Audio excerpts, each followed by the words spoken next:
할렐루야. 2026년 새해 첫 월요 팟캐스트에 오신 여러분 모두를 진심으로 환영하고 축복합니다. 오늘은 욥기 31장 말씀을 함께 나누도록 하겠습니다. 먼저 욥기 31장 말씀을 요약해 드리겠습니다. 욥기 31장은 욥과 세 친구들 사이의 긴 변론의 마지막으로 욥이 하나님 앞에서 자신의 삶을 돌아보며 드리는 최후 변론과 같은 장면입니다. 욥은 친구들이 단편적인 인과응보의 논리로 자신을 정죄할 때 자신이 윤리적으로 또 사회적으로 신앙적으로 얼마나 정결하게 살고자 몸부림쳤는지를 고백하고 있습니다. 특히 윤리적인 정결에 대해 욥은 내가 내 눈과 약속하였다고 말하며 죄의 출발점이 되는 시선과 마음 그리고 반드시 지킬 것이라는 언약적인 결단을 드러내고 있습니다. 하나님께서 자신의 길과 걸음을 하나하나 살피시는 분이시라는 견고한 믿음이 있었기에 욥은 허위와 동행하지 않고 마음이 눈을 따르지 않으며 또 있어야 할 자리에 머무는 믿음의 삶을 살았습니다. 이러한 정결은 개인의 도덕성을 넘어 가정과 공동체 그리고 하나님과의 관계까지 이어집니다. 욥은 형편이 좋았을 때나 또 모든 것을 잃었을 때나 아내와 가정을 지키려 했고 종과 가난한 자, 과부와 고아를 동등한 존재로 여기며 자비로 저들을 대했습니다. 또한 재물이나 자연을 하나님 대신 의지하지 않고 오직 하나님만을 섬겼습니다. 욥의 마지막 고백은 자신이 무결하다는 주장이 아니라 하나님의 은혜를 덧입고 바르게 살고자 애썼던 삶을 하나님께서 기억해 주시길 바라는 간구입니다. 결국 욥기 31장은 정결한 삶이 인간의 의지에서 시작되는 것이 아니라 하나님과 동행하신다는 그 믿음과 그 은혜에 대한 응답임을 우리에게 보여주고 있습니다. 이제 함께 욥기 31장 말씀을 정독하겠습니다. 욥기 31장. 내가 내 눈과 약속하였나니 어찌 처녀에게 주목하랴. 그리하면 위에 계신 하나님께서 내리시는 분깃이 무엇이겠으며 높은 곳에 전능자께서 주시는 기업이 무엇이겠느냐. 불의한 자에게는 환난이 아니겠느냐. 행악자에게는 불행이 아니겠느냐. 그가 내 길을 살피지 아니하시느냐. 내 걸음을 다 세지 아니하시느냐. 만일 내가 허위와 함께 동행하고 내 발이 속임수에 빨랐다면 하나님께서 나를 공평한 저울에 달아보시고 그가 나의 온전함을 아시기를 바라노라. 만일 내 걸음이 길에서 떠났거나 내 마음이 내 눈을 따랐거나 내 손에 더러운 것이 묻었다면 내가 심은 것을 타인이 먹으며 나의 소출이 뿌리째 뽑히기를 바라노라. 만일 내 마음이 여인에게 유혹되어 이웃의 문을 엿보아 문에서 숨어 기다렸다면 내 아내가 타인의 맷돌을 돌리며 타인과 더불어 동침하기를 바라노라. 그것은 참으로 음란한 일이니 재판에 회부할 죄악이요 멸망하도록 사르는 불이니 나의 모든 소출을 뿌리째 뽑기를 바라노라. 만일 남종이나 여종이 나와 더불어 쟁론할 때에 내가 그의 권리를 저버렸다면 하나님이 일어나실 때에 내가 어떻게 하겠느냐? 하나님이 심판하실 때에 내가 무엇이라 대답하겠느냐? 나를 태 속에 만드신 이가 그도 만들지 아니하셨느냐? 우리를 뱃속에 지으신 이가 한 분이 아니시냐? 내가 언제 가난한 자의 소원을 막았거나 과부의 눈으로 하여금 실망하게 하였던가? 나만 혼자 내 떡덩이를 먹고 고아에게 그 조각을 먹이지 아니하였던가? 실상은 내가 젊었을 때부터 고아 기르기를 그의 아비처럼 하였으며 내가 어렸을 때부터 과부를 인도하였노라. 만일 내가 사람이 의복이 없이 죽어가는 것이나 가난한 자가 덮을 것이 없는 것을 못 본 채 했다면 만일 나의 양털로 그의 몸을 따뜻하게 입혀서 그의 허리가 나를 위하여 복을 빌게 하지 아니하였다면 만일 나를 도와주는 자가 성문에 있음을 보고 내가 주먹을 들어 고아를 향해 휘둘렀다면 내 팔이 어깨뼈에서 떨어지고 내 팔뼈가 그 자리에서 부스러지기를 바라노라. 나는 하나님의 재앙을 심히 두려워하고 그의 위엄으로 말미암아 그런 일을 할 수 없느니라.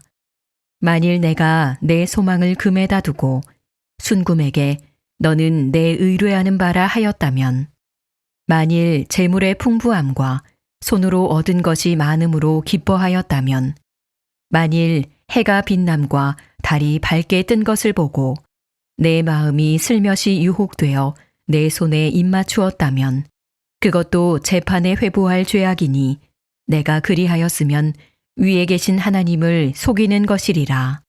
내가 언제 나를 미워하는 자의 멸망을 기뻐하고 그가 재난을 당함으로 즐거워하였던가. 실상은 나는 그가 죽기를 구하는 말로 그의 생명을 저주하여 내 입이 범죄하게 하지 아니하였노라.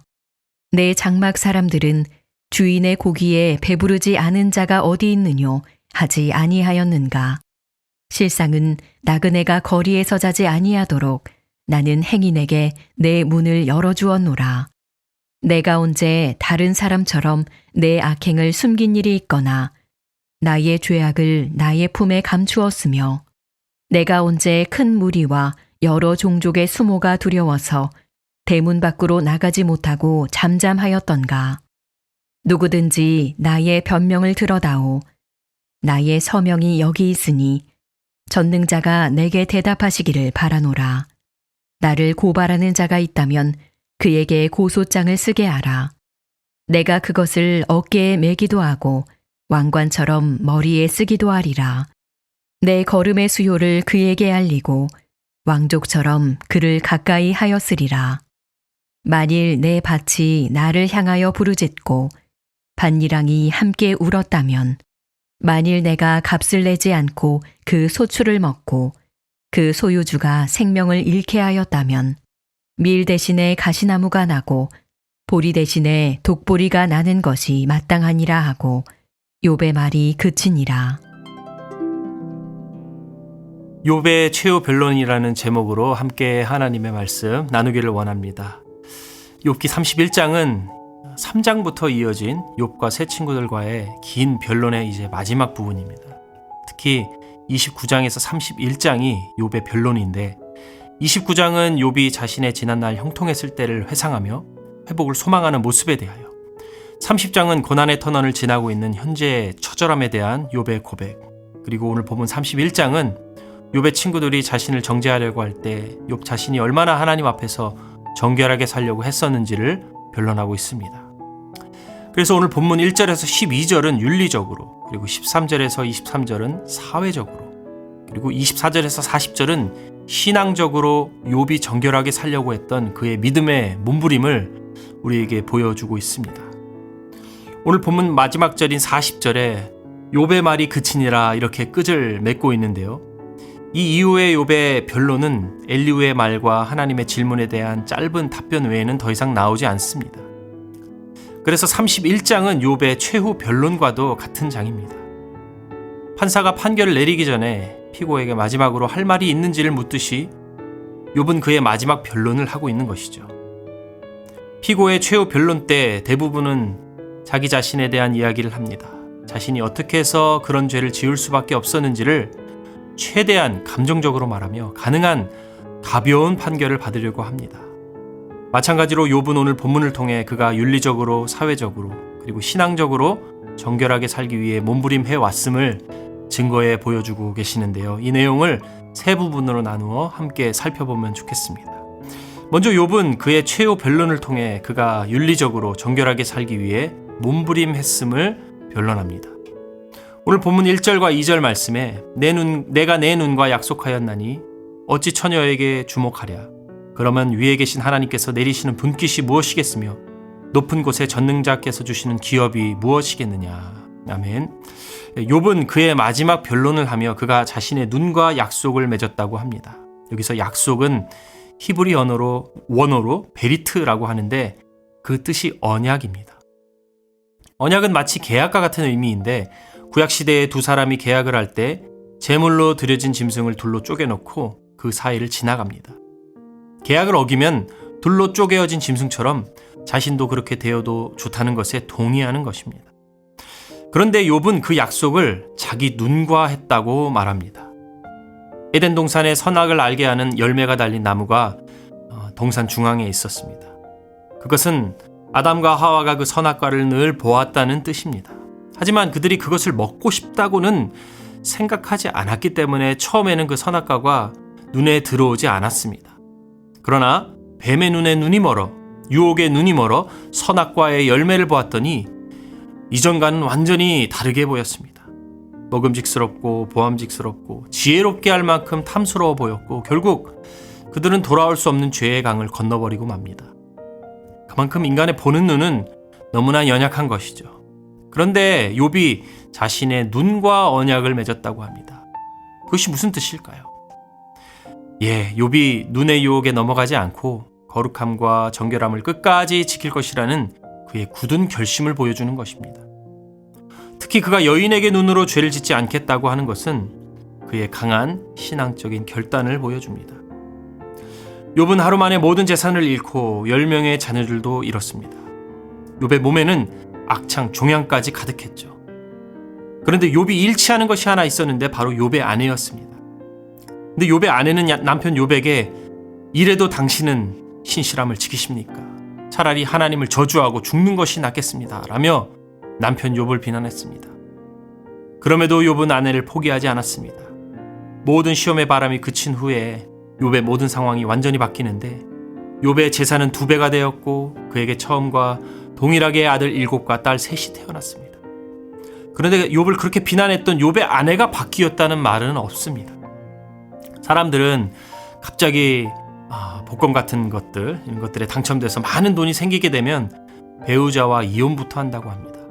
하지만 욥은 자신에게 여러 자녀들과 많은 재산이 있었을 때나 모든 것을 잃었을 때나 자기 아내를 끝까지 책임졌습니다.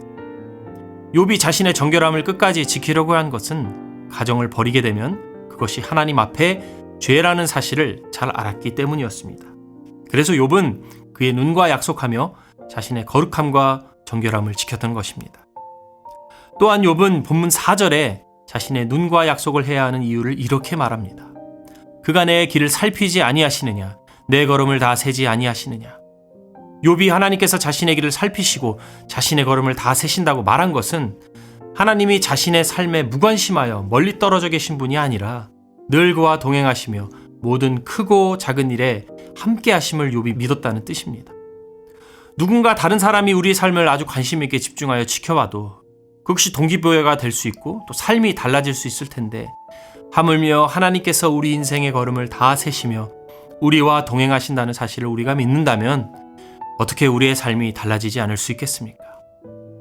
욥은 또한 5절과 7절 그리고 9절에서 만일이라고 말하며 그가 거룩함과 정결함을 지켰다고 고백합니다. 만일 내가 허위와 함께 동행하고 내 발이 속임수에 빨랐다면, 만일 내 걸음이 길에서 떠났거나 내 마음이 내 눈을 따랐거나 내 손에 더러운 것이 묻었다면, 만일 내 마음이 여인에게 유혹되어 이웃의 문을 엿보아 문에서 숨어 기다렸다면, 여기 5절에 동행하고 또 7절에 떠났거나 9절에 기다렸다면 이 모든 말들은 모두 걸음과 관련이 있습니다. 이것이 의미하는 바가 무엇일까요? 바로 사람의 거룩함과 정결함은 거창한 신앙생활에서 시작되는 것이 아니라 우리의 매 걸음이 순간순간 어디를 향해 있는가를 바르게 인지하는 것으로부터 시작한다는 뜻입니다. 있어야 할 자리에 머무르고 가지 말아야 할 곳을 가지 않는 것이 거룩과 정결의 출발점이라는 것이죠. 욥은 자신의 발걸음과 그의 걸음을 늘 올바르게 유지하기 위해 몸부림했습니다. 그것은 단순한 자기관리가 아니라 자신의 삶을 지켜보시는 하나님을 의식하는 믿음의 태도였습니다. 사랑하는 여러분, 욥처럼 우리도 때로는 설명되지 않는 고난과 시험 가운데 서게 될 때가 있을 것입니다. 그때 우리가 붙들어야 할 것은 문제 해결의 가능성이 아니라 하나님 앞에서 정결하게 살고자 하는 우리네 신앙의 몸부림인 것입니다. 보이지 않는 곳에서도 아무도 알아두지 않는 자리에서도 하나님께서 우리의 길과 걸음을 살피신다는 것을 믿으며 우리의 시선과 마음의 발걸음을 지키는 것, 그것이 하나님 앞에서의 윤리적인 정결인 것입니다. 기도하고 소망하기는 오늘 이 말씀을 듣는 저와 여러분 우리 모두도 거룩과 정결을 향한 우리 속 진정한 신앙의 몸부림이 이전보다 더 충만히 넘쳐나시기를 간절히 축복드립니다. 욥은 계속해서 그가 사람들과의 사회적 관계 속에서 또한 거룩함과 그의 정결함을 지켰음을 변론하고 있습니다. 본문 13절 말씀입니다. 만일 남종이나 여종이 나와 더불어 쟁론할 때에 내가 그의 권리를 저버렸다면. 아멘. 구약시대의 종들은 사람으로서의 존엄성이 없었기에 억압당하고 혹사받는 일들은 그저 당연하게 여겼습니다. 그럼에도 욥은 종들이 그에게 불만을 표할 때에 그들을 억압하거나 혹사시키지 않고 저들의 말에 귀를 기울이고 공평하게 대우했음을 말하고 있습니다. 이 이유를 15절에 말하는데요. 15절을 또 보시면 나를 태 속에 만드시니가 그도 만들지 아니하셨느냐. 우리를 뱃속에 지으시니가 한 분이 아니시냐. 욥은 그 자신을 창조하신 하나님이 그의 종들도 창조하셨음을 말합니다.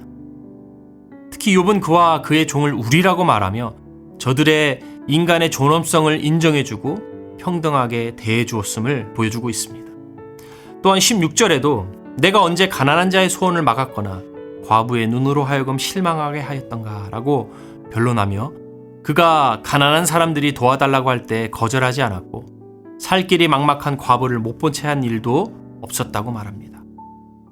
가난한 사람의 소원과 과부의 눈이 뜻하는 것은 인간의 생명을 유지하기 위한 최소한의 것들을 요청하는 태도로 그 요청들을 거절하는 것은 그를 향한 하나님의 자비를 무시하는 것이라고 여겼기에 욥은 그들의 요청을 외면하지 않고 다 도와주었던 것입니다. 본문 또 18절을 보시면 실상은 내가 젊었을 때부터 고아를 기르기를 그의 아비처럼 하였으며 내가 어렸을 때부터 과부를 인도하였노라. 욥이 젊었을 때부터와 어렸을 때부터라고 말하는 것으로 보아 욥의 부모도 가난하고 힘든 사람들을 잘 도왔던 것으로 생각됩니다. 그래서 욥은 자신에게 고아와 과부와 같이 연약한 사람들을 섬기는 것이 어렸을 때부터 자연스러운 것이었음을 말해주고 있는 것이죠. 또한 19절과 20절에도 만일 내가 사람이 의복이 없이 죽어가는 것이나 가난한 자가 덮은 것을 못 본 채 했다면 만일 나의 양털로 그의 몸을 따뜻하게 입혀서 그의 허리가 나를 위하여 복을 빌게 하지 아니하였다면 이라고 욥이 말하며 욥은 음식만이 아니라 의복이 없던 사람들에게도 동일하게 베풀었다고 말합니다. 고대 시대의 가난한 사람들에게는 의복은 그저 옷을 입는 것이 아니라 생명을 유지해주는 수단이었습니다. 특히 겨울철에 따뜻한 옷이 없으면 동사하는 일도 많았는데 이것을 잘 아는 욥은 그의 양털 옷으로 저들의 몸을 따뜻하게 해주었다고 말합니다. 사랑하는 여러분, 욥은 이렇게 그의 사회적 관계 속에서도 자신의 신앙을 올바르게 지켰습니다. 이 말씀 앞에 오늘 우리의 삶도 솔직하게 한번 돌아보면 좋겠습니다. 혹시 우리는 나와 관계없는 사람들의 아픔을 쉽게 지나치고 있지는 않은지, 도움이 절실한 이웃들보다도 내 형편과 내 권리를 먼저 계산하고 있지는 않은지 우리 자신을 한번 솔직히 돌아볼 수 있으면 좋겠습니다. 주님을 향한 우리의 신앙은 반드시 이웃을 향한 섬김과 베품으로 드러나야 한다는 것을 욥은 오늘 말씀을 통해 보여줍니다. 하나님께서 모두를 동일한 손으로 지으셨다는 욥의 이 믿음과 신앙이 오늘 말씀을 들으시는 저와 여러분 우리 모두의 마음을 변화시킬 수 있으시기를 소망합니다. 그래서 베품의 섬김과 사랑이 우리 모두의 삶에 넘쳐 우리를 통하여 약한 자가 위로받고 가난한 자가 소망을 얻으며 또 억눌린 자가 회복되기를 간절히 소망합니다. 주님께서 우리 모두의 마음에 자비와 긍휼을 더하시고 또 우리의 손에 나눔을, 우리의 발걸음에 사랑을 더해 주심으로 모든 열린 문의 공동체가 더욱더 서로를 향한 사랑으로 따뜻해져 주님의 은혜와 사랑을 나누며 세상으로 흘려보내는 축복의 통로가 되시기를 간절히 소망합니다. 이제 마지막으로 본문 24절에서 40절은 욥이 신앙적으로 정결함을 지켰다고 말합니다. 24절과 25절 말씀을 보시면 만일 내가 내 소망을 금에다 두고 순금에게 너는 내 의뢰하는 바라 하였다면 만일 재물의 풍부함과 손으로 얻은 것이 많음으로 기뻐하였다면. 욥은 내 소망은 돈이야, 세상에 믿을 것 금과 재물밖에 없어 라고 말하지 않고 재물 자체를 기뻐하지 않았다라고 말합니다. 욥은 소유물을 목적으로 삼거나 그의 재산을 소망으로 여기지 않았습니다. 26절에서 28절 말씀도 욥은 말합니다. 만일 해가 빛남과 달이 밝게 뜬 것을 보고 내 마음이 슬며시 유혹되어 내 손에 입맞추었다면 그것도 재판에 회부할 죄악이니 내가 그리하였다면 위에 계신 하나님을 속이는 것이라. 아멘. 욥은 해와 달과 별을 신적인 것으로 여기고 우상 숭배를 하지 않았다고 합니다. 하나님을 속이는 부정한 삶을 살지 않았다고 고백하고 있는 것이죠. 그래서 욥은 자신의 답답한 마음을 이렇게 고백합니다. 35절 말씀입니다. 누구든지 나의 변명을 들어다오. 나의 서명이 여기 있으니 전능자가 내게 대답하시기를 바라노라. 나를 고발하는 자가 있다면 그에게 고소장을 쓰게 하라. 이 말씀은 욥이 지금까지 세 친구들이 자신을 정죄했던 것에 대해 자신은 결코 그런 삶을 살지 않았다고 고백하며 하나님의 최후 판결을 기다리며 드리는 소명 요약문과 같습니다. 그래서 이제 자신은 모든 것을 다 변론했으니 이제는 하나님께서 답변해 주시면 좋겠다고 하소연하고 있는 것이죠. 물론 욥의 이 마지막 말들이 욥 자신은 완전 무결하기 때문에 하나님의 자비와 은혜가 없어도 구원에 이를 수 있다는 의미가 결코 아닙니다. 그저 자신이 하나님 앞에서 바르게 살아보려고 하는 이 신앙의 몸부림을 하나님께서 좀 기억해 주시면 좋겠다는 의미입니다. 욥은 하나님의 은혜로 자기를 부인하고 또 자기 십자가를 지르는 삶을 살았다라고도 할 수 있습니다. 사랑하는 여러분, 우리는 오늘 본문을 통해 욥이 윤리적으로, 사회적으로, 신앙적으로 정결하게 살기 위해 몸부림했던 것을 오늘 말씀을 통해 보았습니다. 우리가 기억해야 할 것은 하나님의 은혜를 입은 저와 여러분 우리도 윤리적으로, 사회적으로, 그리고 신앙적으로 거룩하고 정결하게 살기 위한 욥과 같은 믿음의 몸부림이 있어야 한다는 생각을 해봅니다. 우리가 하나님의 은혜를 덧입고 하나님께서 마음과 정성을 다하여 심어주신 곳에서 하나님을 하나님으로 온전히 섬기며 나와 더불어 심겨진 사람들을 섬기고 또 자신을 세속적인 오염에 빠지지 않도록 스스로를 지키며 살아가실 수 있는 저와 여러분 우리 모든 열린문의 가족들 다 되시기를 우리 주님 예수님의 이름으로 간절히 축복드립니다. 오늘 다 함께 기도하실 기도 제목은 먼저 공동체를 위해 기도하기를 원합니다. 공동체를 위해 기도하실 때 성도의 가정생활을 위해 기도하겠습니다. 성도의 가정이 기도와 말씀 안에서 영적으로 성장하고 모든 가정 구성원들이 하나님과의 관계를 깊이 있게 세워나갈 수 있도록 성령의 역사를 부어주시옵소서. 또한 여러 나라를 위해 기도하실 때 교육을 위해 기도하겠습니다. 학생들이 지식뿐만 아니라 인격적으로도 성장하며 서로 존중하고 배려하는 마음을 가지고 학교 생활을 할 수 있도록 그들의 마음을 인도하여 주옵소서. 또한 하나님 나라를 위해 기도하실 때 황준야 선교사님 위해서 함께 기도하면 좋겠습니다. 필요를 채우시는 하나님을 계속해서 신뢰하며 건축 프로젝트가 주님의 뜻 아래 진행되게 하시고 제자훈련 사역과 교육으로 만난 이들에게 전해진 말씀이 그들의 마음 가운데 역사하여 예수님을 인격적으로 만나게 하시며 아울리치 사역을 진행하는 가운데 하나님께서 문을 열어주시고 마음을 예비하셔서 처음으로 복음을 듣는 이들에게 소망과 기쁜 소식이 전해지게 하소서. 기도 제목 기억하시면서 우리 함께 기도하며 나아가도록 하겠습니다.